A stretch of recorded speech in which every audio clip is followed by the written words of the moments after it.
Hey guys, it's Lindsay from Wannabe KY Homesteaders. So we've had this old shed on our property since we moved in, and this year we finally decided that it was falling apart too much and that we were going to take it down.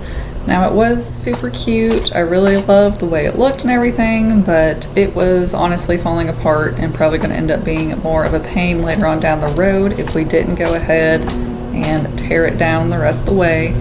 So we were able to use some of the wood that we tore down off the shed for raised flower beds and kind of as weed barriers around some of our other places and where we have flowers. So I would love to have like a greenhouse or something there. However, I'm not really sure if that's practical for us. We do live in central Kentucky, so we are a zone 7B.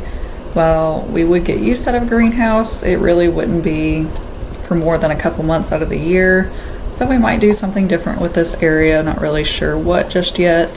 So whenever we first got it, I of course put lots of cute little flowers around it and some twinkle lights, because you all know how I feel about the twinkle lights. Gotta have them, I love them. But that doesn't really, hide the fact that it was falling apart. So I think in total we spent about 6 months tearing this thing down. We just did it a little at a time because there's many other things that we also needed to get done. So I'm going to go ahead and jump off here. Make sure to watch at the end. I'll include some pictures of what it looked like at the beginning when we first got it and got some flowers around it. And hopefully you will enjoy this ASMR, and I will see you guys in the next one.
Yeah, we'll be good.